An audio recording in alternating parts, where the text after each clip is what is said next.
Je sais pas pour vous, mais moi quand j'ai débuté Ruby, c'était déjà dans l'idée de faire du Rails. Du coup, ça a créé un effet pervers qui est que je suis assez vite passé sur Ruby pour faire du Rails et pour profiter de l'image du framework Rails, de sa puissance, etc. Alors c'est bien, on va arriver à faire un site web très rapidement, qui va être très beau, très bien, etc. Le problème c'est qu'au niveau du code, on va faire quelque chose de relativement sale, et c'est pas du tout ce qu'on recherche. Donc là, dans cette vidéo de bonnes pratiques, je vais vous montrer quelques bonnes pratiques à avoir. Ici, ça va être sur les if-else. Alors avant de commencer directement le if-else, je vais vous parler du return, qui est souvent utilisé à tort. C'est par exemple ici, on a une méthode stuff, qui va simplement multiplier à 2 lorsqu'on a une valeur, sinon elle va renvoyer 73, et on va donc mettre dans une variable v la valeur, et ensuite faire un return v. Ici, si on fait ruby 0.rb, on a bien sûr le bon résultat qui s'affiche. Donc ici, on affiche stuff avec la valeur 7. Seulement, c'est pas forcément le plus efficace. Si on fait exactement la même chose, mais sans return et sans définir une variable, ça va totalement marcher. Donc si je refais ruby 0.rb, on a exactement le même résultat. Du coup, ça va un peu épurer notre code, on va pas avoir besoin de toujours tout mettre dans une variable. On va maintenant passer aux choses sérieuses avec notre premier exemple de if. Ici, j'ai créé une méthode très simple qui s'appelle stuff, qui prend un paramètre foo qui par défaut est un nil. Cette méthode va simplement vérifier si foo existe. S'il existe, il va rien faire, sinon il va renvoyer hello. Ensuite, j'ai simplement dit affiche le résultat de la méthode stuff. Si je fais ruby first.rb, ici, il m'affiche bien hello. En Ruby, on a quelque chose qui est assez sympa qui est le unless. Donc si je décommande toute cette partie-là, ici on voit bien que j'ai une seconde méthode qui s'appelle stuff2, pareil, qui prend toujours le même paramètre, qui va faire exactement la même chose que stuff. La différence, c'est qu'ici, au lieu de mettre if différent d'eux, qui va me faire faire un jeu d'esprit, donc c'est l'opposé de foo que je veux, eh bien je vais simplement l'écrire unless foo, et à ce moment-là, hello hello. Donc à moins que foo existe, tu m'affiches hello hello. Donc si foo n'existe pas, tu m'affiches hello hello. Du coup, si on fait ruby first une seconde fois, on a bien hello hello qui s'affiche, vu qu'ici, stuff2 ne définit aucun argument. Si maintenant je fais par exemple n'importe, voilà, à ce moment-là, je n'aurai que hello qui va s'afficher. Troisième possibilité qui va encore améliorer notre code, qui est la possibilité de mettre d'abord la valeur et ensuite unless. C'est-à-dire qu'ici je fais stuff3, qui prend un paramètre foo. Si jamais je n'ai pas de paramètre, ici cette méthode va simplement dire tu me renvoies hello hello hello, à moins que foo existe. Du coup on a donc quelque chose de très proche de l'anglais et de très facile à lire.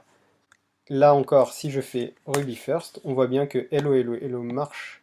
Alors quand même, attention à ne pas mettre unless partout. C'est-à-dire que unless est intéressant quand je veux vérifier l'inverse, mais je ne vais pas l'utiliser à toutes les sauces. Si par exemple, ici je décommente stuff4, ici on a un tu m'affiches hello hello hello hello, à moins que bar n'existe pas. Du coup, ça nous fait un jeu d'esprit un peu inversé, où on va dire à moins que bar n'existe pas, ça veut dire finalement si bar existe. Et donc là, on va avoir un petit peu du mal à savoir est-ce qu'il va l'afficher, est-ce qu'il va pas l'afficher. Et donc si on fait ruby first, on voit qu'il me l'affiche parce que j'ai rentré quelque chose et qu'on lui a dit à moins que bar n'existe pas. Mais on va être obligé de faire un jeu d'esprit, et si vous avez beaucoup de conditions qui s'imbriquent comme ça, vous allez rendre fou la personne qui va lire votre code derrière vous. Donc la bonne solution lorsque c'est comme ça, eh bien c'est simplement de faire la même chose mais avec if. Donc on affiche hello hello hello hello si bar existe. Et donc là, on a bien hello hello hello hello, exactement la même chose que unless différent de bar. On va maintenant passer à une seconde problématique qui est assez courante. Ici on a une méthode stuff qui a un paramètre foo qui est à nil par défaut, et qui va vérifier si foo existe. Si foo existe, elle va renvoyer foo, sinon elle va renvoyer hello. Donc ici, si on fait, donc au lieu de first, on fait second,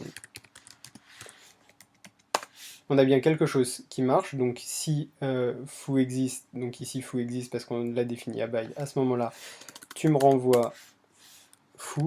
Si ça n'existe pas, tu me renvoies hello. Alors ça marche, mais il y a encore beaucoup plus simple. Tout d'abord les ternaires que vous avez peut-être déjà vu dans d'autres langages de programmation. On définit une méthode stuff2, pareil, toujours le même argument. Ici cette méthode va dire que si foo existe, point d'interrogation, donc c'est alors tu me renvoies fou, deux points, sinon tu me renvoies hello hello. Et donc là, si on fait un puts stuff to, voilà, ici il me fait bye bye parce qu'il me renvoie bien fou, vu que foo est défini à bye bye. Et si j'enlève, à ce moment-là, on a bien hello hello qui s'affiche.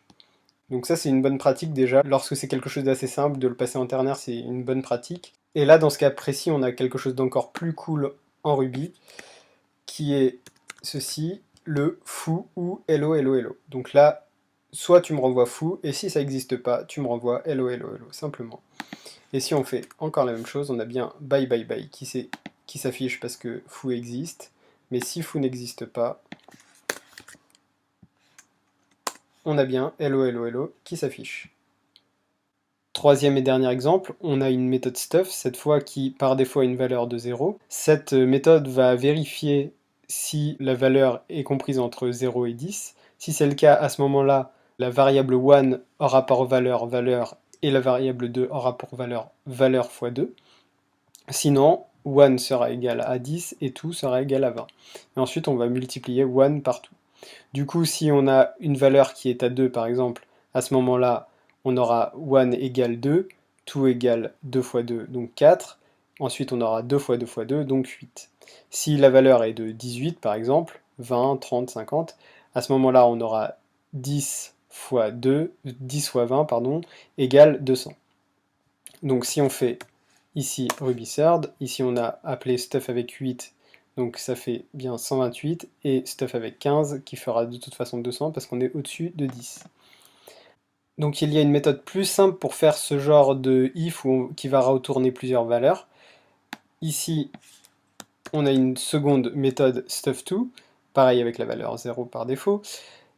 Cette valeur nous dit que définit déjà 1 et 2 et nous dit que si la valeur est comprise entre 0 et 10, à ce moment-là 1 et 2 vont prendre value et value fois 2 comme valeur, sinon ça va prendre 10 et 20. Et donc lorsqu'on va multiplier 1 par 2, on va bien avoir exactement la même chose que le if-else de dessus, mais dans une version beaucoup plus light et quelque chose de beaucoup plus concis. Et si on fait bien RubySurd, on a 2 fois 128, 200 et 128, 200. Alors tout ça n'est pas exhaustif, il y a bien sûr plein d'autres cas, mais j'espère que ces bonnes pratiques vous seront déjà utiles. On se retrouve bientôt.